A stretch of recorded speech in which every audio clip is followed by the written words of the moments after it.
안녕하세요. 오늘은 허구의 전세자금 대출과 보증금을 반환받는 방법에 대해서 알아보도록 하겠습니다. 첫 번째로 허구의 전세자금 안심대출 신청 방법과 대출은 어떻게 진행되나에 대해서 알아보면요.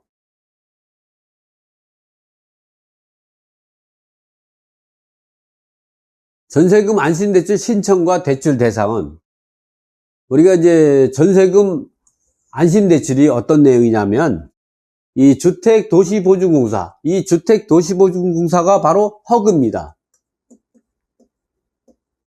허그의 전세자금 특약 보증과 전세보증금 반환 보증이 결합상품이죠. 이로 인해서 만들어진 건데, 이런 보증서를 담보로 전세 대출 지원하고 반환 보증을 통해서 임대차 계약 만료 시 전세보증금을 안전하게 반환해야 되는 대출금을 상환하는 상품이죠. 이러한 도시보증공사에서 보장해주는 전세보증금 반환보증으로 전세계약 종료 후 임대인이 임차인에게 반환해야 되는 전세보증금을 반환 책임을 지게 되는 거죠. 이번에는 대출 신청 방법과 대출 대상입니다. 대출 신청 방법은 주택도시보증공사, 즉 허그죠.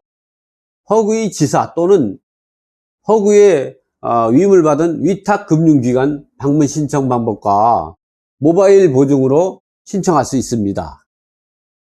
이 대출 대상은 주택임대차 계약을 1년 이상 체결하고 임차보증을 5% 이상을 지급한 임차인으로서 주택도시보증공사의 보증서를 발급 요건에 충족하는 개인, 미성년자라든가 외국인, 재금리는 제외되죠. 으로 주택임대차 보호법상 대항력과 우선변제권을 확보한 임차인. 이 대항력은 그 임차인이 대항 요건을 갖추고 다음날 오전 0시에 대항력이 발생하고, 우선변제권은 확정일자 우선변제권을 갖추고 있는 임차인에 해당이 되는 것이죠. 대상주택은 아파트도 해당이 되고 연립도 해당이 되고 다세대 주택, 그리고 주거용 오피스텔, 단독주택, 다가구주택도 해당이 됩니다. 우리가 유의할 점은 임차보증금이 수도권은 7억 원 이하여야 되고요. 수도권 밖의 지역은 5억 이하면 대상주택이 되는 것입니다. 이번에는 주택도시보증공사의 대리인 우리은행이 전세금 안심대출입니다. 여기서 대리인은 우리은행 이외에도 1금융 등은 다 대리행위를 할 수 있습니다. 이 우리은행 전세금 반환 상품을 이용하기 위해서는 전세보증금 반환 채권을 주택도시보증공사에다가 양도해야 합니다. 양도. 그 채권 양도 통지 또는 승낙이 필요하죠. 이런 것들은 채권 양도 통지나 승낙은 누가 하느냐? 이 채권 양도 통지는 임차인이 하는 거죠. 승낙은 임대인이 승낙을 하면 됩니다. 조건을 우선되어야 한다. 따라서 임차인이 전세금 안심대출에 가입하기 위해서는 임대인에게 채권 양도 계약서를 통지해야 합니다. 그리고 양도할 채권으로 임차인은 임대인에 대해 가지는 전세보증금 반환 채권 중 임차인이 공사에 가입한 전세보증금 반환 보증의 보증금액에 해당하는 전세보증금이죠. 을 공사에 양도한다는 내용으로 채권 양도 계약서를 통지 후 대출을 신청하게 됩니다. 이러한 주택도시보증공사가 임차권을 양도받고 임대인에게 양도 통지 후 우리은행, 즉 허그의 대리인이죠. 허그의 대리인이 우리은행에 보증서를 발행해주고 그를 담보로 해서 허그의 대리인인 우리은행에서 전세금 안심대출을 실행하게 되는데, 이러한 모든 절차를 우리은행에서 위임을 받아 대리행위를 하고 있습니다. 자, 그러면 전세보증금 안심대출에서 임대인과 허그가 보증금을 반환하는 방법에 대해서 알아보겠습니다. 임대인이 보증금을 반환할 때도 문제고, 임대인이 보증금을 반환하지 않아서 허그가 대신 변제해 주는 경우도 문제가 많이 발생하죠. 이럴 때 우리가 어떻게 대처해야 되는가에 대해서 알아보면요. 첫 번째, 임대인이 임차인에게 전세보증금을 반환하는 방법을 올바르게 해야 합니다. 잘못하다가는 이중 보상해주게 되는 그런 사례가 발생하죠. 먼저 전세보증금 반환 채권이 양도란 어떤 의미를 갖고 있느냐. 임대차 계약이 종료 시 귀하로부터 돌려받을 전세보증금에 대한 본인, 임차인의 권리를 공사로 이전하는 것으로 향후 귀하가, 즉 임대인이죠. 귀하가 임대차 계약 종료 및 해지 등의 사유로 전세보증금을 임차인에게 반환하고자 하는 경우 결제 및 채권 양도 금액에 대해서는 아래의 계좌에 입금해 주시기 바랍니다. 그런 뜻이죠. 다만 임대차 계약에 따른 당연 공제, 즉 임차인이 연체한 공과금이라든가 월세라든가 임차주택 파손으로 인한 손해배상 책임은 해당되는 금액은 우선 공제하고 반환할 수 있도록 하는 제도입니다. 두 번째로 임대인이 보증금을 반환하지 않아 허그가 전세보증금을 반환하게 되는 경우는 어떻게 되냐. 임대인이 보증금을 임차인에게 반환하지 않아서 공사, 허그가 대신 변제해 주는 경우는 1차적으로 우리은행 대출금 변제하고 2차적으로 보증금 잔여금에 대해서 임차인에게 반환하는 순서로 진행됩니다. 이 경우 허그의 대항력과 우선 변제권은 임차인에게 대항력과 확정일자를 같은 시점으로 소급해서 발생하기 때문에 임차인이 대항력을 계속 유지하거나, 즉 임차인이 계속 유지하는 상태만이 허그의 대항력이 유지가 되는 거예요. 대항력과 우선 변제권이 유지가 되는데, 임차인이 퇴거해버리면 허그의 대항력과 우선 변제권이 상실하게 되죠. 그래서 첫 번째는 임차인이 계속 대항력을 유지하는 상태에서 이제 허그가 경매를 신청한다든가 그 절차에서 우선 변제권을 주장할 수가 있는데, 이런 방법이 안 된다. 퇴거를 하기 위해서는 어떻게 해야 되냐. 이 임차인이 임차권 등기를 하고 퇴거를 해야만이 허그의 대항력과 우선 변제권을 그대로 유지할 수가 있죠. 그래서 허그에서 임차보증을 대신 변제해 주는 경우는 반드시 임차권 등기를 하는 조건으로 변제해 주는 그런 방법으로 진행하게 됩니다. 그래야만이 대항력과 확정일자 우선 변제권이 그대로 허그에게 유지가 된다는 그런 내용입니다. 이 주택도시보증공사에서 전세금 반환 과정을 어떻게 진행하느냐 하면, 기본적으로 우리가 임대차 계약을 해지 통지하는 경우는 계약기한 만료 2개월 전에 해지 통지를 하게 되면 적법하지만, 기본적으로 우리가 여러 번에 거쳐서 이 계약기간 만료 6개월 전에 계약 해지 의사를 임대인에게 통지하고, 그러니까 임대차 계약에서는 임대차 계약 해지 시점이 해지 기간이죠.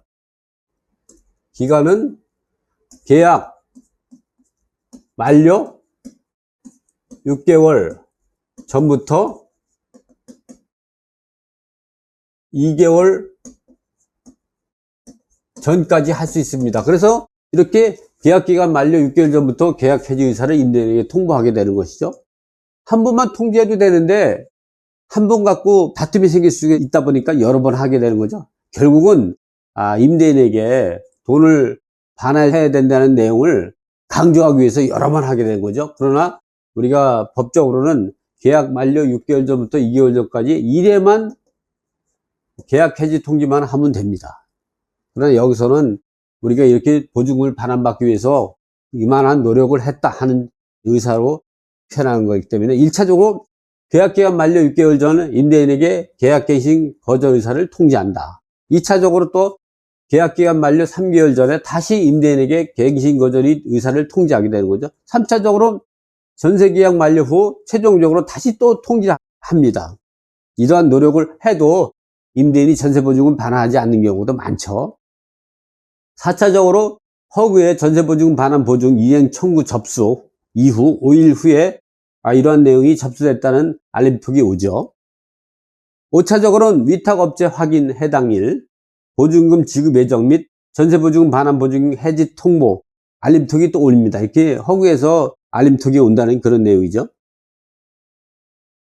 이렇게 계약 해지 통지가 이루어졌다면 허그에게 전세보증금 반환을 청구하기 위해서는 먼저 임차권 등기 명령 신청에서 임차권 등기를 하고 신청을 해야 합니다. 그리고 주택도시보증공사 전세보증 반환 보증을 이행을 청구하게 되면 이렇게 임차권 등기를 허구가 확인 나온 다음에 인터넷 통해서 신청하거나 또는 직접 방문해서 신청을 하게 되면 9일 주택도시보증공사 담당자가 배정이 됩니다. 그리고 전세보증 반환 보증이 승인이 떨어지게 되면 위탁업체 방문 관련 이사일 또는 9일에서 10일 전에 이사일정이 통보해야 됩니다. 그러니까 이런 걸 해주기 위해서는 이사를 가야 간 거를 확인하고 돈을 반환하게 되는 것이죠.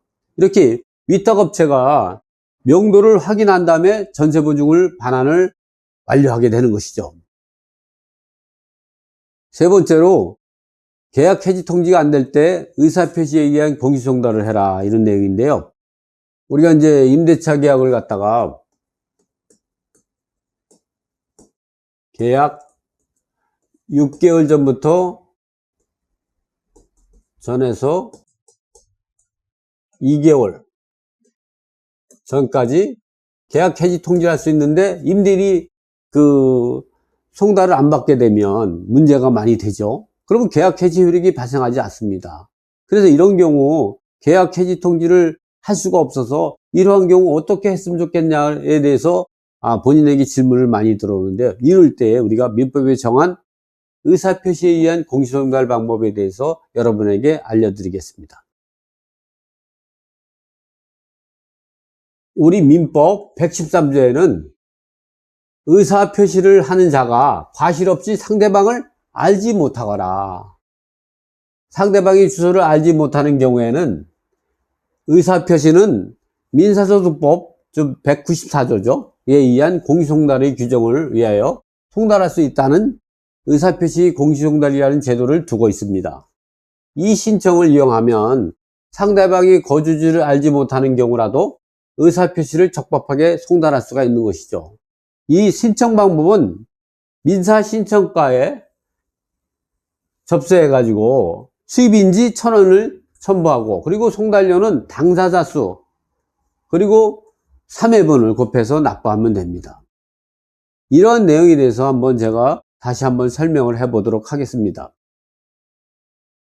예를 들어서 임대차 계약에서 임대인이 변경되었거나 새로운 임대인이 주소가 변경이 되어 계약 해지 통지가 송달이 안 될 때 1차적으로 우리가 주민센터에서 임대인의 주소를 알기 위해서 주민등록초본을 발급받을 수가 있습니다. 그러면 이렇게 주민센터에서 임대인이 주민등록초본을 발급받기 위해서는 우리가 어떻게 해야 되느냐, 내용증명을 발송해서 반송된 내용증명서와 반송된 그 도장이 찍혀 있는 봉투 그리고 임대차 계약서 그리고 임차인의 신분증을 가지고 주민센터를 방문해 가지고 주민등록초본을 열람 또는 교부시청서를 작성해서 제출하면 됩니다.